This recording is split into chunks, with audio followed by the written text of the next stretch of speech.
동향, 로얄동 네, 이런 네. 거 그 한 단지에 제가 7개 사면서 알았어요. 아니 이거 왜 가격이 이래요? 아니, 근데 그걸 알게 됐어요. 로얄동이 뭔지, 로얄층이 뭔지, 1층이 왜 안 좋은지. 그러니까 너무 값비싼 시행착오 겪은 거죠. 네. 근데 뭐 잘 모르고 투자하면 그게 내가 잘한 투자인 줄 알아요. 부동산 투자하면서 네. 처음에 아파트 하셨어요? 저는 완전 처음에는 빌라. 그거를 사가지고 엄청 고생했었죠, 처음에. 빌라 같은 경우는 제가 그때 한국경제TV에서 빌라 분양 방송을 했었어요. 신축 빌라? 네, 신축 빌라 얘기를 막 듣다가 네. 제가 그땐 부동산 아예 몰랐거든요. 네. 진짜 하나도 몰랐어요. 근데 그때 이제 그 출연자 중에 누가 돈 벌려면 지금은 빌라를 사야 된대요. 그러니까 이게 누굴 만나냐 진짜. 근데 그게 2013년이었는데 그때 돈 벌려면 빌라 사야 된다고 막 그래가지고 나는 이제 아무것도 모르는 네. PD고 아마 여기 PD분들도 어쩌면 아무것도 모르고 여기 앉아있을 그렇죠. 수도 있어요. 근데 그때 내 돈으로 살 수 있는 게 그거더라고요. 그러니까 이게 네. 초보 때는 돈에 맞추더라고. 네, 초보 때는 그래요. 그러니까 내가 좋은 걸 선택하고 내가 돈을 더 모아야지가 아니라 내가 들었잖아요. 아 맞아 이거 해야 되는데 내가 지금까지 무슨 병신같이 살았지? 내가 돈 얼마 있지? 네, 이거 딱 네. 보고 그거에 맞추더라고. 그래서 몰랐어요. 그래가지고 그 동네 가가지고 무슨 빌라 이상한 걸 하나 샀는데 네. 그거를 팔았어요 지금? 그거 지금 팔았죠. 고생했죠. 엄청 고생했죠. 그냥 빌라였는데 그냥 샀다가 2015년, 16년에 팔았어요. 거의 한 500만 원 손해보고 팔았나?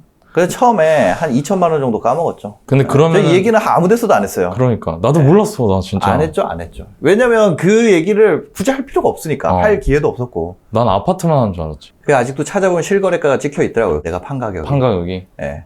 근데 그 점으로 찍혀 있잖아요. 네이버 가보면. 그치. 한 번씩 보거든요.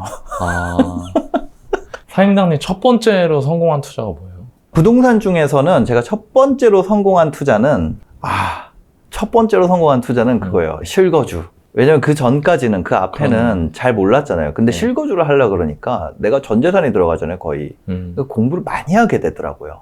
네. 진짜 내가 사임당님한테 그런 얘기 한 적 있지만 최고의 선택이었던 것 같아 그때.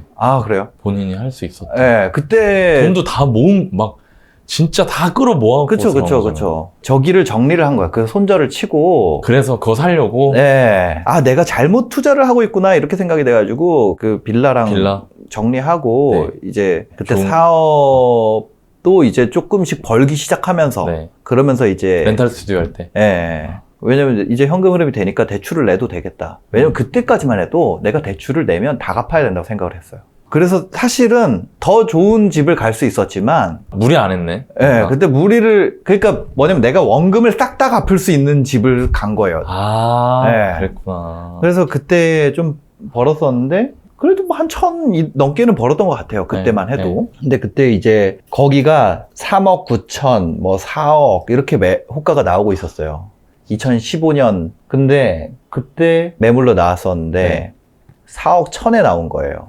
그래서 이거 내가 사야겠다. 네이버에서 보고. 왜냐면 그때 저는 사실은 그 건너편에 더 좋다고 생각했었어요. 왜냐면 그 아래가 더 연식이 좋은 그렇죠.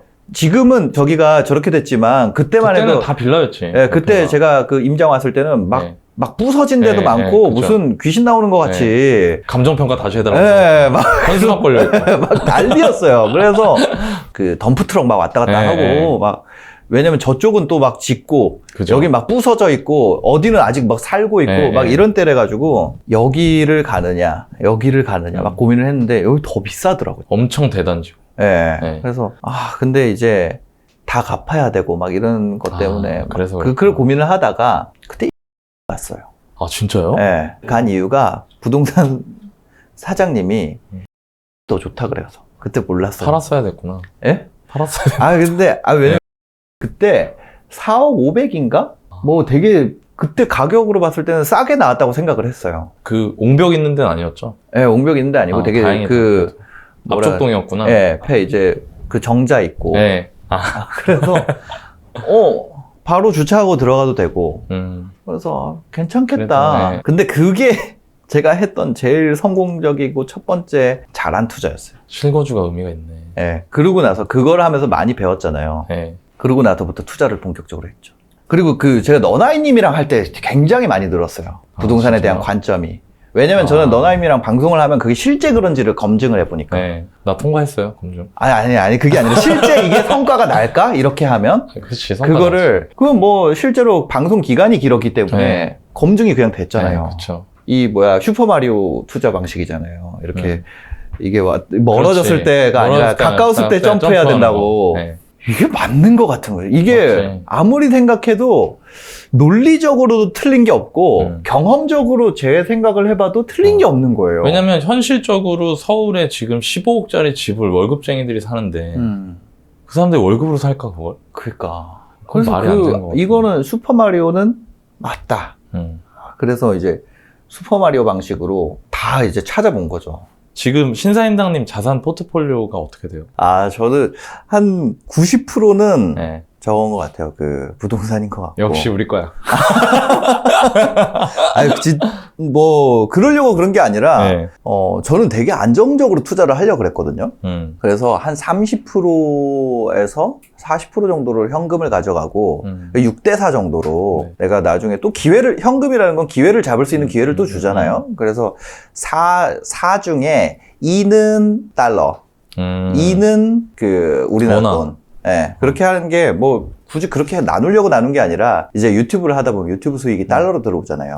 그러니까 그걸 환전을 안 한 거예요. 그래서 이제 6대4 정도로 유지를 하고 있었는데 이게 오르잖아요, 부동산이. 그죠. 그래서 이게 90%가 된 거예요. 아. 이거를 내가 그렇게 네. 해야겠다 싶어가지고 내가 이걸 전 자산의 90%를 부동산에 넣어야겠다 이런 게 아니라 이거 올라가면은 얘 비중이 또 달라지니까 그래서 90%가 된 거고요. 처음에는 그러니까 최초에 세팅을 할 때는 6대4. 6대4? 왜냐면 제가 아까 너나이님한테도 얘기를 했는데 저 역전세를 좀 세게 맞았던 적이 있어요. 그래가지고 약간 좀 쫄아있는 그런 게 있어요. 예. 그게 역전세가 오는 게 훅 오더라고요. 장난 아니죠. 예. 네. 아니, 옆 동네 얘기 같았는데. 내가 맞으면 또 얘기가 다르지. 네. 그게 예를 들어서 내가 한 3채 있다 그러면 5천짜리 3채 그게 이상한 게 역전세 오잖아요. 그래서 세입자한테 전화 오거든요. 그죠. 나 이제 다른 데로 옮기고 싶다고. 꼭 나간다 그러나 예. 그럴 때? 그래가지고 만기도 남았는데 왜 그러냐 이렇게 얘기를 하다가 그게 사실상 우리가 계약서를 썼기 때문에 만기까지 있는 것이 그렇죠. 맞지만 네. 그게 계속 전화 오고 이러면 삶의 스트레스가 되잖아요. 그럼 이것도 만기에 어떻게 맞춰야 되고 그걸 일단 부동산에 내놓으세요 이렇게 얘기하고 네. 찾아오면 그렇게 할게요 이러는데 또 안 나가면 안 나가는 대로 또 연락 힘들지. 와가지고 집주인분도 좀 내놔주시면 안 돼요 맞아. 이렇게 얘기하고 이런단 말이에요. 복비는 자기가 낼 테니까. 가격 막 내려다니고. 그 스트레스 받잖아요. 근데 그게 예를 들어 5천짜리만 돼도 5천씩 3채 맞으면은 1억 1억 5천이에요. 나 갑자기 1억 5천 어디로 나와? 이제 그런 거를 맞았었거든요. 하락장 얘기인가 보다 하시는 분도 있을 텐데 그게 아니라 얼마 안 됐죠. 얼마 안 됐어요. 2018년? 제가 2018년 여름에 그런 거를 맞았었어요. 여름에서 가을 넘어갈 때. 그러다 보니까 이제 그거 비중을 많이 안 올렸었는데 2019년, 20년 갑자기 많이 오르니까. 그러니까 이제 비중이 네. 그렇게 된 거죠. 근데 지금 사실상 그때랑 조금 다른 게 들어간 돈이 늘어난 게 아니라 자산의 그냥 가격만 올라간 거니까 들어간 돈으로 따져보면 여전히 부동산 비율이 그렇게 높지는 않아요. 그러니까 그 가격으로 따지면은 9대 1이지만 현금이 내가 그거 가격 올라갔다 그래서 그때 역전세 나는 바람에 내 들어간 돈은 좀 더 늘어났잖아요. 빼줬으니까. 그래서 실제로 들어간 돈 비중으로 보면은 그렇게 부동산 비중이 높지는 않고 현금 비중이 더 올라가죠. 한 40%대까지도. 대한민국 평균 40대 순자산이 3억대인가 그래요. 근데 그 중에 전세금 엄청 많고. 네. 그러니까 현금 거의 많이 없는 거야. 사람들이. 근데 이거를 언제까지 이런 게 아니라 내가 예를 들어서 5년이야. 그럼 그냥 답 나오거든요. 나 저축 5년 한다. 그냥 내가 얼마를 모을 수 있든 일단 5년 동안 내리 모은다. 네. 그런 식으로 정하는 거죠. 3년 모은다. 나 3년 공부 한석봉이야, 나는. 그러면 딱 3년 동안은 그냥 딴소리 안 듣고 나 스터디만 한다. 1년 한다. 네. 그럼 1년은 한다. 그러면 그 사람 월급 하면은 그럼 답이 나오는 답 거잖아요. 나오죠. 예. 내가 예를 들어서 월급 300 받아. 나 50만 원 쓰고 250씩 1년 모을 거야. 그럼 뭐 한 3천만 원 또 모으겠죠. 네. 내가 앞에 3천 모아져 있고 2천 모아야 돼요. 네. 1년 동안 200씩 모으면은 5천이 돼 있잖아요. 만기에. 나의 최종 골에. 그럼 공부할 기간이 1년이고 5천이 돼 있잖아요. 네. 근데 공부를 하다 보면 이런 생각이 든다는 거예요. 공부를 하다 보면 3천짜리 뭔가 보여. 아. 근데 그거를 하면 안 된다는 거예요. 초반에. 좀 더 참아야 돼? 네, 좀 더 참아야 돼. 그거 나중에 100에 된다니까. 그러면 어떻게 되냐면 3천짜리 아쉬운 투자 플러스 나한테 남아있는 2천. 이렇게 되는 거예요. 그럼 2천짜리 투자를 또 할 거예요? 그건 아니잖아요. 그래서 내가 모아서 5천만 원짜리 적당한. 내가 예를 들어서 3억을 하는데 네. 3억을 모아야 되는데 내가 5년 모으면 지금 2억이 있고 2천씩 5년 모으면 1억 더 모아. 나는 5년 스터디 한다. 그 5년 뒤에 3억짜리 베스트 플랜을 잡아서 가야죠. 예. 근데 이걸 내가 그게 걱정이잖아요. 이제 3억 플랜으로 갔는데 나중에 3억이 넘어갈 수 있잖아요. 그래서 저는 이 모으는 기간 동안 최소한의 마디들을 좀 만들어 놓는 게 좋겠다. 예, 최소한의 마디. 중간중간? 예. 그러니까 5년을 억 단위가 되면은 5년 정도 되거든요. 1억 모으면 2천씩 모으면 5년이잖아요. 5년은 너무 길어. 그러니까 너무 길어. 너무 길어. 못할 것 같아. 이런 사람들. 제가 했던 방식인데 뭐냐면 저는 적금을 들어요. 예금이나. 네. 그다음에 1년이 지나고 나면 그걸 수령을 하잖아요. 네. 세금 띄고 나면 1점 몇 프로 이랬었거든요. 근데 그게 벌금인 거예요. 내가 1년 동안에 적합한 투자를 발견하지 못한 것에 대한 나에 대한 벌금인 거야. 네. 어차피 100에 된다 그랬잖아요. 네. 배는이 예금에 넣어놓은 거잖아요. 근데 그거에 내가 생각한 베스트한 투자를 발견 못했으니까 나는 예금에 여전히 있는 거잖아요. 네. 그럼 내가 공부가 좀 덜 된 거잖아요. 그러면 벌금으로 그만큼만 받는 거예요. 그리고 나서 또 다음 1년을 나는 저축을 해. 그럼 저축이 쭉 가잖아요. 그러면은 이 돈이 이제 얘는 뭐 더블이 됐겠지. 2천이면 4천이 되고 이자 10%씩 그렇죠. 뭐 1.8% 뭐 1.5% 네네네. 그때 당시로 그럼 내가 또 공부를 하는 거예요. 그러면 이게 모인 돈 플러스 근데 그 사이에 내가 되면 예금은 베는 게 안 아파요. 안 아프지. 1%니까. 안 아프죠. 하나도 안 아프죠. 하나도 안 아파. 네. 그럼 예금을 베고 투자를 한다는 거예요. 예금을 베고. 근데 너나이님 얘기를 들어보면 후회하는 투자를 어쩔 수 없이 해야 된다면 작은 금액으로 빨리 하는 게 낫다. 그러니까 내 말 그 말이야. 그렇게 또 생각할 수도 있네요. 네. 근데 그게 5천 뭐 그게 없으면 경험이 안 사. 아니면 배우거나 제대로. 그러니까 돈 주고 배우는 게 나는 더 싼 거 같은데. 그치. 돈 주고 배우는 게 싸지. 아니 사례를 예를 들어서 내가 50만 원 주고 사례를 1000개 들을 수 있으면 그거 50만 원 주고 사례 1000개 듣는 게 낫죠. 100배 낫죠. 내 사례 하나 배우려고 5천만 원 내더니. 근데 사람들 그거 아까워한다. 그건 뭐 어쩔 수 없죠. 아까워.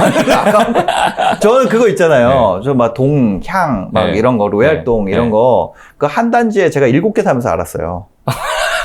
아니, 이거 왜 가격이 이래요? 그거 만약에 그거 누구한테 10만 원 주고 들을 수 있으면. 그렇지. 골라서 하나, 두 개만 샀겠지. 안 샀겠죠. 그렇게까지. 거기구나. 예. 이번엔 진짜 로얄동이야. 막 근데 그걸 알게 됐어요. 로얄동이 뭔지. 그렇게 하면서. 로얄층이 뭔지. 1층이 왜 안 좋은지. 그러니까 너무 값비싼 시행착오를 겪은 거지. 그러니까. 근데 잘 모르고 투자하면 그게 내가 잘한 투자인 줄 알아요. 그러니까. 이거 유튜브로 보고 배우는 분들은 독학하잖아요. 저도 독학했었거든요. 처음에. 싼 투자로 배우려고 하면 그게 생각보다 수업료가 너무 세요. 기간적으로도 그렇고. 그래서 일단은 그거를 그냥 한 1000만 원을 현존하는 부동산 강의 다 듣는다는 마음으로 다 들어보는 게 나는 더 싸게 먹히는 거야. 오히려 1000까지 쓴다고 해도. 그렇지. 그렇지 않아요? 나도 수강료 같은 거 책값으로 돈 몇천만 원 썼어. 그러니까요. 근데 훨씬 많이 벌었지. 그렇죠. 그 전까지는 나는 그냥 돈 모으고 수업 듣는 게 낫다고 봐. 지금은 내 집 사기 너무 어렵다. 아까 신사장님 얘기한 것 같이 전세 끼고 사기도 내가 너무 어렵다. 그게 좀 더 구체적으로 예를 들면 가진 돈 1억인데 집값은 뭐 8억? 전세는 뭐 한 5억, 4억, 4억. 그러니까. 그러면 나는 3억을 더 신용 후순위를 땡겨야지 넣을 수 있으니까 안 되니까. 그런 사람들은 하지 말고 공부하는 거잖아요. 그죠. 그 사람들 공부할 때 무슨 재테크 공부해야 돼요? 너무 없는 상태. 대부분의 경우 그럴 거예요. 대부분 그렇죠. 그럴 때 돈이 없으면 안 좋은 선택을 하게 돼요. 왜냐면 싼 거는 안 좋은 선택이기 때문에 싸기 때문에. 이유가 있는 거죠. 그래서 싸면서 좋은 걸 찾으려면 싸면서 좋은 거. 이거 얘기하지 않았어요? 싸면서 좋은 거? 내가 사인님 그죠? 채널에서 얘기했지. 맞아. 싸면서 좋은 네. 거를 찾으려면 스터디가 필요해요. 왜냐면 싸면서 안 좋은 거는 많이 나한테 기회가 와요. 나한테 물어보는 사람도 많고 계속해서, 왜냐면 그걸 누군가는 넘겨야 되니까 얘기를 많이 한단 말이에요. 근데 싸면서 좋은 거는 귀해서 내가 찾아야 돼. 네, 심지어 부동산에 부탁해서 그 집주인한테 팔면 안 되냐고 물어봐야 되는 상황도 있잖아요. 야, 이게 이렇게 얘기가 또 되는구나. 진짜 그러니까요. 맞는 말이네. 네. 그렇기 때문에 이거에 대해서 내가 공부가 충분히 필요하다는 거죠. 2단계는 이 3억 원어치를 내가 공부로 채워야 된다. 만약에 1억밖에 없는데 4억 개를 사고 싶으면 그거를 채워야죠. 그럼 그렇게 하면서 나머지 3억 모을 땐 어떻게 해요? 그냥 저축해요? 내가 가야 될 길이 많으면 저는 돈은 일단은 돈 모으는 거에 대해서 투자로 모을 수 있어요. 투자로. 분명히. 투자를 해가지고 작은 돈일 때부터 투자로 해서 속도를 낼 수 있어요. 근데 어느 단계까지 갈 때는 저는 엄청 보수적으로 저축을 그냥 하는 게 나을 수도 있다고 생각을 해요. 특히 부동산 경우 작은 금액 투자를 하다 보면 어떤 느낌이냐면 물고기인데 샀어요. 근데 머리 띄고 불에 띄고 내장 띄고 꼬리 띄고 막 하고 보니까 띄었더니 남는 게 없어. 남는 게 없는 상황인 거예요. 오히려 더 줄어들었어요. 막. 그러니까 이 부동산이라는 건 거래 비용이 크고 그 사이에 뭐 복비도 나가고 뭐 이래저래 돈이 나가는 게 많아요. 근데 이게 우리가 치어는 보내주잖아요. 먹을 게 없으니까 그죠. 발라내면. 그런 것처럼 이 작은 돈으로 하는 거는 잘못하면 그냥 없어지니까. 손절 치고 나면 원금이 없을 수 있어요. 저 빌라를 손절 치고 나면 700만 원 남았더라고요. 700인가 600 얼마가 남았더라고요. 그러니까 거기에 들어간 돈이 1000 얼마를 넣었는데 실제로 나는 원래 가격이나 한 얼마 싸게 팔았는데 500 정도 싸게 팔아도 내가 더 나은 투자를 알아서 빨리 옮겨 타려고.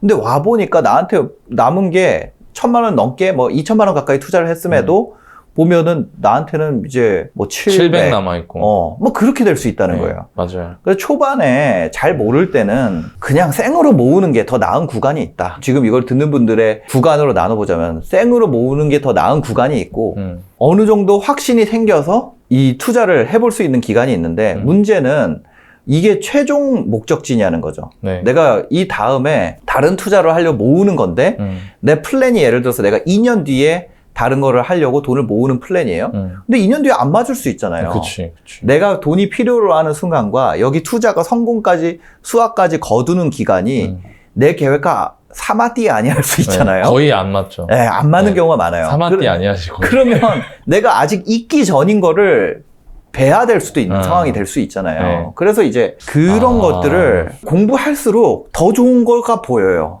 문제는. 맞아. 근데 그때 또 돈이 되잖아요. 들어가 있어. 돈이 이상한 데 들어가 있단 말이에요. 그럼 그걸 내가 배야 되잖아요. 읍참마속해야 되잖아요. 그러니까 그게 처음에 하면은 그거를 안 해서 그 단계만 건너뛰어도 사실 속도가 훨씬 빨리 나거든요. 처음에는 이런 것도 괜찮은 것 같고 저런 것도 괜찮은 것 같고 공부하는 과정에서 굉장히 많이 헤매게 될 거고 나중에는 결국에는 내가 더 좋은 게 있대. 그래 그건 그거 해. 나는 이걸로 그냥 내 길로 갈게.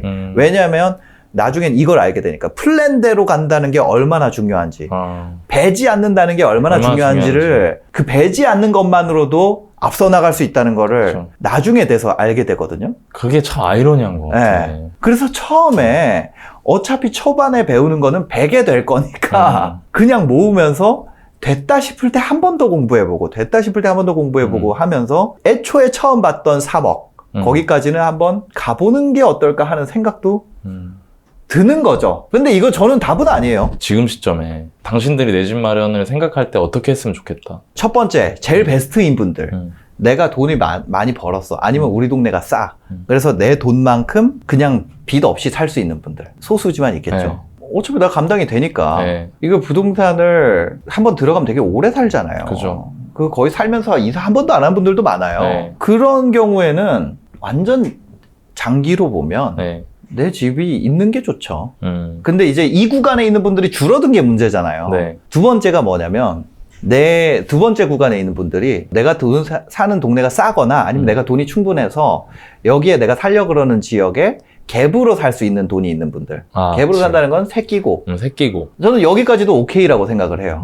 세 번째, 내가 가진 돈이 갭으로도 안 돼. 이런 분들.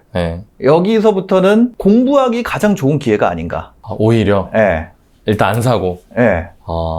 거기에서 예를 들어서 내가 신용을 끌고 뭐 부모님 찬스를 쓰고 아니면 내가 후순위를 넣거나 뭐 해서 갭을 채울 수는 있겠죠. 네. 그렇게 되면 내가 공부를 할 수 있는 기회를 날려버려요. 마치 제가 첫 번째 샀던 투자, 그 뭐 빌라라든지 네. 미림이라든지 이런 걸 샀잖아요. 네. 근데 그게 내가 버틸 수 있는 금액이었으니까 더 나은 걸 알았을 때 이걸 팔고 손절을 치고 이거를 한 거잖아요. 그죠. 근데 만약에 그 정도까지 되면은 선택을 옮길 수 있는 여지가 없어요. 뒤에 뒷단을 볼 수가 없다는. 그 다음이 없어요. 그 다음에 제가 역전세를 맞았다 그랬잖아요. 네. 그 예를 들어서 내가 갭을 끼고 산다는 건 역전세 리스크가 언젠가는 온다는 얘기예요. 그렇죠. 언젠가는. 네. 그 톱니를 빽빽하게 맞춰서 돌리잖아요. 그러면 이빨이 하나만 나가도 기계가 멈춰요. 일단 그 상태라면 톱니가 안 나가게 하기 위해서라도 공부를 해야 되고 아니면 내가 모르는 지역에 가서 투자를 하게 돼야 되는 상황이 될 수도 있잖아요. 네. 그거에 대한 공부라도 해야 되고 어쨌거나 공부를 해야 되는 상황이에요. 그래서 이 다음 단계, 그러니까 내가 갭으로 여유 있게 살 수 있는 단계라든지 아니면 전체 자금이 내가 있는 단계까지 올라가야지. 돈을 모으는 걸 하면서 공부를 해야 된다는 거예요. 이 단계에 있는 분들은. 사임당님이 경제 기자였잖아요. 네. 현실은 10년 넘은 빈프로지가 돈도 없고 백도 없는 사람이 성공할 수 있었던 방법? 저는 우당탕탕으로 배우는 타입이에요. 그러니까 부동산도 그런 시행착오를 겪고 이제 수업을 들었고 뭔가 막 이렇게 시도를 해보는 타입이거든요. 만약에 그런 상황이라면 두 가지 경우가 있는 것 같아요. 첫 번째는 버는 돈을 늘려야 된다. 번 돈을 굴리거나. 두 가지. 두 가지 동시에 할 수 있으면 더 좋은데 저 같은 경우는 이제 엔잡을 하게 된 게 용기가 없어서예요. 사람들이 그런 얘기 하거든요. 어떻게 그런 용기를 냈어요? 어떤 그런 시도를 할 용기를 냈어요? 이렇게 얘기를 하거든요. 근데 실제로 용기가 없어서 그런 거예요. 회사 다니면서 하는 게 내가 예를 들어서 실력이 더 뛰어났으면 3사를 갔을 거예요. 거기는 억대 연봉을 받을 수 있다고 하더라고요. 저는 근데 한국경제TV에서 5년 차 PD였지만 거기에 갈 수 있는 능력이 안 된다고 생각했어요. 내가 그거를 할 수 있는 능력이 안 됐었어요. 실제로. 거기 들어가기 위해서 내가 한국사 시험도 준비를 해야 되고, 뭐 한국어 능력 시험이나, 아니면 하다못해 토익도 준비를 해야 되는 상황인데, 회사 생활을 하면서 그거를 할 만한 여력도 안 됐고, 그리고 내가 차라리 이럴 거였으면 그냥 내가 너무 시간을 허투루 보냈다. 네, 5년 동안. 5년간 뭔가를 준비를 했어야 되는데. 근데 그게 실력이 안 됐어요. 능력이. 거기로 가기에는. 그러니까 내가 만약에 이직이 가능했다면 이직을 했을 거예요. 더 좋은 직장으로. 근데 그게 안 돼서 일단 포기, 나는. 이직을 하려니까 실력이 안 돼. 능력이 부족이야.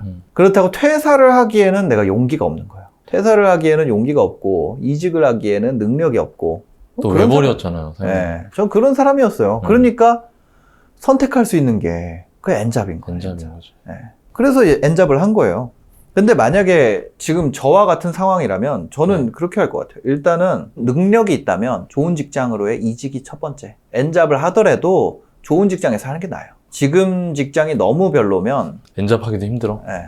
일단 생활이 클리어가 돼야 돼요. 그러니까 내가 삶이 마이너스잖아요. 내가 예를 들어서 생활비가 우리 두 가족이 200이 들어가는데 160을 벌잖아요.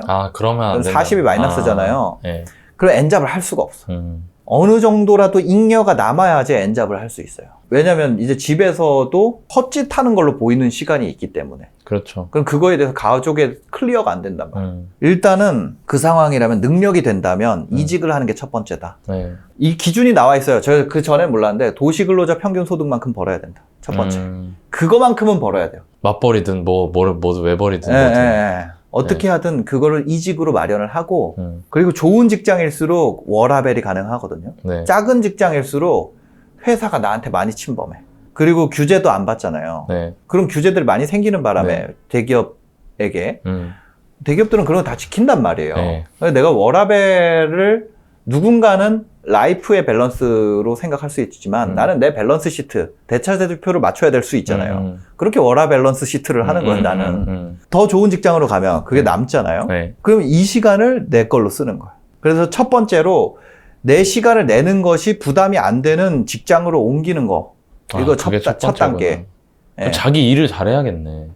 자기 일을 해야죠. 그렇죠. 자기 일에 대한 역량이 있어야겠네, 기본적으로. 근데 사람들이 다 지금 재테크만 하려고 그래. 재테크만. 우리한테 사연 오는 것도 그런 게 많아요. 그 재테크만 하다가 그 가격 떨어지면 어떡해요? 그러니까 난 그게 되게 걱정되더라고. 그 떨어지는 때가 뭐 제가 하락론자는 아닙니다. 네, 저는 네. 저 앞에도 얘기 드렸듯이 네. 자산의 90%가 부동산 포지션이고 저는 그런 게 아니지만 떨어지는 때가 오면 어떡해요? 그러니까요. 그 내 맘대로 되나? 그 뭐 신사임당이 떨어져라 하면 떨어지고 사람들이 착각을 한다니까요. 그 댓글 보면 얘가 상승을 만들었어. 얘가 하락을 만들어. 그런 식으로 달리잖아요. 내가 그럴 수 있으면 나는 내가 산 동네만 만들겠다. 근데 너무 과대평가돼 있고 실제로는 하락이 오면 뭐 유튜버 하레베이도 못 막아요. 아니, 그러니까 그거는 못 막지. 그거 어떻게 막아요? 그러니까 이거를 유튜버한테 어떻게... 너 왜 상승론 얘기하니 집값 오르게? 너 왜 하락론 얘기하니 집값 떨어지게? 그건 아니지. 시장의 힘은 진짜 어마어마한 겁니다. 하여튼 저는 만약에 그러니까 그런 하락의 시기가 온다면 하레비도 어떻게 할 수 없는. 그러니까 본업에 내 본업 역량부터 키워라. 그건 영향 안 받잖아. 그죠. 그렇게 되면은 내가 또 살 수 있죠. 현금으로 좋아지면 더 살 수 있는 기회가 되는 거고. 어쨌거나 그거를 처음에 그게 돼야 되는 것 같아요. 그게. 그러고 나서 내가 그렇게 하고 엔잡을 해갖고 돈 벌고 하면서 또 투자도 하고 같이 하고. 그러니까 예를 들면 직장을 옮기잖아요. 그때부터 좀 보이는 게 달라질 거예요. 저 같은 경우는 이직을 하고 나니까 좀 다르더라고요. 저는 실제로 이직도 했어요. 그래서 SBS 미디어넷으로 이직을 했고 이직을 하고서 부업을 더 했죠. 분명히 사임당님 같은 상황에 도전하는 사람 되게 많거든요. 부업으로 내가 월 소득 2배 만들려고 하면 2배로 가려면 이게 제일 중요한 것 같다. 내가 생각해보니까 당신이 이거는 반드시 생각하고 체크해야 우리 직원들한테 얘기하는 거 있는데 제가 진짜요? 이거를 하면 됩니다. 저희 직원들한테 제가 항상 요청하는 거예요. 문제인지 첫 번째 단계. 문제인지 또는 목표인지예요. 그 다음에 두 번째 단계. 이거가 인지가 되잖아요. 나는 돈이 없구나. 아니면 내가 뭘 해야 되겠구나. 이런 게 인지가 되면 그 다음에 현황을 파악을 해요. 나는 지금 여기 있구나. 내가 지금 시간이 필요한 요소가 있을 거 아니에요. 시간은 내가 3시간을 낼 수 있구나. 아니면 내가 자본금은 이게 있구나. 내가 갖고 있는 건 이런 게 있구나. 나는 블로그가 있구나. 나는 뭐가 있구나. 나는 한국어를 할 수 있구나. 그런 것도 다 자산이 되거든요. 그런 식으로 현황을 완벽하게 파악을 하고 그 다음에 문제에 대한 분석을 해요. 그 현황이 그 3단계가 분석 단계인데 현황을 여기다가 채워 넣는 거예요. 그럼 부족한 것들이 나올 거 아니에요. 아이디어를 내는 단계예요. 여기는 대응안을 C안까지 만들어요. 그래서 A안, B안, C안을 다른 방식의 해결책을 만드는 거예요. 같은 문제에 대한 3개의 해결책. 그거를 저희 직원들한테는 뭐라 그랬냐면 만약에 B안, C안을 못 만든다면 저한테 이제 보고서를 쓸 때 B안, C안은 시간이 없어서 못했습니다라는 내용을 넣으라고 했어요. 내가 A안만 고려한 게 아니라 원래는 B안, C안을 해야 됨을 알고 있지만 더 많은 방안을 생각해야 되는 걸 알고 있지만 그거에 대해서 그냥 리마인드 하는 문장을 넣으라고 했어요. 내가 시간이 없어서 못했다. 그 얘기를 써라. 원래는 C안까지 해야 된다. 그 다음에 A, B, C안을 했을 때 예상되는 부작용. 이게 5번째 단계네요. 부작용이. 6번째 단계는 그 부작용의 최소화 방안이에요. 그리고 7번째 단계가 각 방안별로 기대되는 효과 또는 이익. 이거를 계산하는 거예요. A안일 때 내 이익, B안일 때 이익, C안일 때 이익. 그 다음에 이게 마지막에서 2번째 단계인데 이익 다음에 실패에 따른 비용. A안이 실패했을 때 비용 얼마, B안이 실패했을 때 비용 얼마, C안이 실패했을 때 비용 얼마. 그 다음에 마지막 실패 시 얻게 되는 이익. A안이 실패했을 때 비용이 이만큼인데 내가 얻게 되는 이익은 이런 게 있다. B안, C안에 대해서 쓰는 거예요. 그 다음에 A, B, C안에 대해서 이게 이제 계획을 세우는 단계까지예요. 그 다음에 A, B, C안이 나왔잖아요. 이제 새로운 A, B, C안. 그 A, B, C안 중에 기대되는 실패 비용 대비 기대되는 이익 크기가 가장 큰 안을 채택을 합니다. 첫 번째로. 그 다음에 이 A안을 실행하기 위한 프로세스를 만들어요. 다른 사람들도 이 단계로 사고의 맥락을 이어오면 결국에는 어떤 게 되냐면 이 프로세스까지 만드는 단계. 그러면 첫 번째 프로세스가 만들어질 거예요. A안에 대한. 뭐 A, B, C 중에 A안이 제일 좋다고 하면. 그 일을 어떻게 해나갈지 절차를 만든다는 거잖아요. 네네. 그럼 그 프로세스가 나올 거 아니에요. 예를 들어 유튜브를 만든다고 하면 영상 기획을 하고 자료 서치를 하고 촬영을 하고 편집을 하고 뭐 이런 뭐 섭외라든지 질문 준비라든지 이게 있을 거 아니에요. 그 프로세스를 만드는 거예요. 그 다음에 각 프로세스별로 이제부터는 투입과 수정 단계가 되는 거예요. 이 프로세스 만드는 것까지는 사실상 성과가 없어요. 없지. 지금까지 엄청나게 많은 게 맞아. 들어왔지만 힘은 뒤지게 사실상 성과가 없는 거예요. 근데 이 단계가 없이 그냥 하게 되면 그냥 투입하게 되면 내가 왜 하는지도 모르고 내가 무엇을 하고 있는지도 모르고 이게 어떤 영향력이 있는지도 몰라요. 그러니까 잘 돼도 다시 반복할 수도 없고 실패해도 개선할 수가 없어요. 그래서 이 앞 단계가 중요하다는 거예요.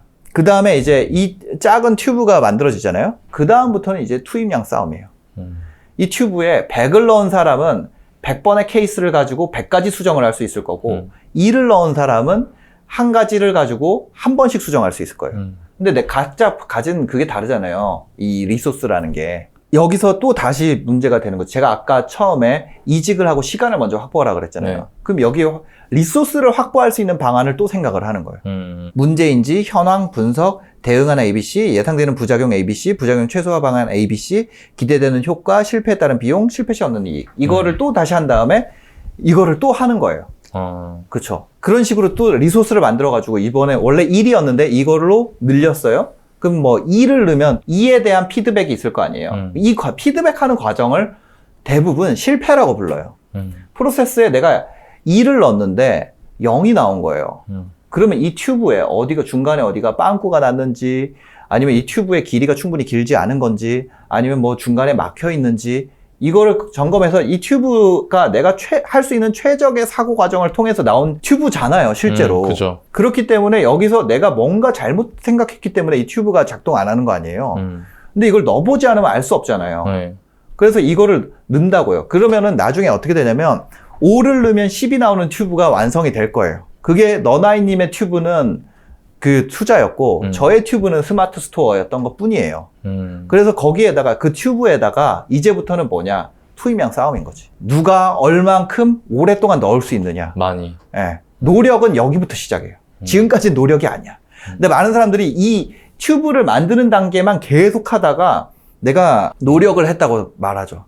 그럼 얻은 게 없지. 노력했지만 얻은 게 없습니다. 아직 튜브조차 못 만든 거예요. 근데 이 튜브가 만들어지면 그때부터는 노력량만큼 벌게 되는 거예요. 근데 이 튜브를 갖고 있는 사람은 노력을 줄일 수가 없어요. 왜냐면 이 튜브가 보이거든. 예. 그 제가 이 얘기를 어떻게 하냐면 바닥에 5만 원짜리 쭉 떨어져 있는데 내가 허리 건강 생각해서 안 줍는 사람 있냐고. 계속 돈 떨어져 있으면 그 튜브에 들어가는 양을 계속 늘리게 되는 거예요. 투입량을 예를 들어 100을 넣었더니 이게 이상해. 2를 넣었더니 10이 나와? 그럼 어떻게 해? 다음에 2 넣어야지, 3 넣어야지, 4 넣어야지, 5 넣어야지, 10 넣어야지. 근데 이상하게 100부터는 안 늘어. 그럼 이제 그때 튜브를 또 바꾸는 거예요, 튜브를. 예. 그럼 튜브 또 바꾸고 나면 다시 이제 100부터 또 성장을 하는 거죠. 이 튜브를 바꾸는 것들이 어렵지. 사실 이 노력 양을 넣는 거, 이 시간에 대한 리소스 넣는 거는 저는 이 튜브가 확실하다면 이거는 어려운 건 아니라고 생각하고. 인간이라면 다 할 수 있을 것 같아요. 욕심이 있으니까. 그래서 이거에 대해서 결국 인간 욕심 때문에 움직이잖아요. 그래서 이 튜브를 만드는 과정과 이거를 투입하는 거, 그 다음에 여기서 내가 처음 넣는데 실패하는 것들, 처음에 나오는 거 실패잖아요. 처음 튜브 만들자마자 잘 된 사람도 있죠. 네, 그치. 거의 없죠. 근데. 네. 많지 않지. 근데 이게 나와서 안 나오는 게 이거는 실패라는 거예요. 이건 망하는 게 아니에요. 근데 처음에 여기 이게 내가 지금까지 노력했는데 2를 넣었더니 0이 나왔어. 나는 소질이 없나 봐. 실패했구나. 스탑. 거기서 멈춘다는 거예요. 그러면 계속 안 되지. 그래서 이거를 실제로 이런 과정을 거쳐서 그냥 튜브를 만든 거는 그냥 거기서부터 시작점이 이제 시작 라인에 쓴 거다. 이렇게 보시면 되고, 저는 이제 그 재테크만 다루는 채널은 아니잖아요. 네. 이제 뭐 스토어 하는 분이나 하고. 뭐 이런 분들이나 봤을 때 그 사람들은 다 각자의 튜브를 갖고 있다. 그게 누군가는 강연을 해서 하는 튜브를 갖고 있는 분도 있고, 어떤 분은 피자를 파는 튜브를 갖고 있는 경우도 있고, 어떤 분은 쇼핑몰을 하는 경우, 어떤 분은 부동산, 어떤 분은 주식. 각자의 튜브를 하나 갖고 있어요. 이 노력이라는 거는 앞에 이 투입량 넣는 거 있잖아요. 튜브는 남의 거 빌려올 수 있어요. 근데 여기 투입량은 남이 이거 해줄 수가 없어. 튜브를 이 사람이 튜브 어떻게 만드는지 가져왔잖아요. 근데 이거 가져온 튜브는 첫 번째 개선을 할 수가 없어요. 왜냐? 어떻게 해서 이렇게 만들어졌는지를 알 수 없기 때문에 첫 번째로 개선을 할 수 없고 유연성이 떨어져요. 근데 더 빠르긴 빠르죠. 근데 유연성이 떨어지고 두 번째는 이걸 해줄 수가 없다는 거예요. 해줄 수가. 그렇죠. 제가 애한테 뭐든지 다 해줄 수 있다고 생각을 하실 거예요. 근데 우리 애가, 저희 애는 춤추는 걸 좋아해요. 수우파라는 게 되게 유행을 하더라고요, 네. 요즘에. 근데 그거 보고, 그거 그렇게 춤을 잘 추고 싶다는 거예요. 제가 애한테 얘기했어요. 야, 그거는 네가 얼마를 줘도 사올 수 있는 게 아니야. 그거는 아빠가 어떻게 해줄 수 있는 게 아니야. 그거는 너가 투입량을 넣어야 되는 거야. 그렇잖아요. 학원에 보내줄 수 있어요. 근데 얘가 노력을 안 하면 그거는 돈 주고 사올 수 있는 게 아니잖아요. 그런 것처럼 저는 결국에 투입이라는 건 아빠가 애한테도 해줄 수 없는 거란 말이에요. 근데 어떤 경우에는 이 튜브를 배우면 투입량까지 해결이 된다고 생각하는 경우도 있는 것 같아요. 그런 것들은 없다. 이 얘기를 꼭 한번 드리고 싶네요. 그런 게 있다고 하면 그건 구라다. 그래서 사기당해요. 그러다가. 그렇죠. 예, 그리고 후회하는 상황이 될 수 있습니다. 왜냐면 그건 실제로는 불가능하니까. 예.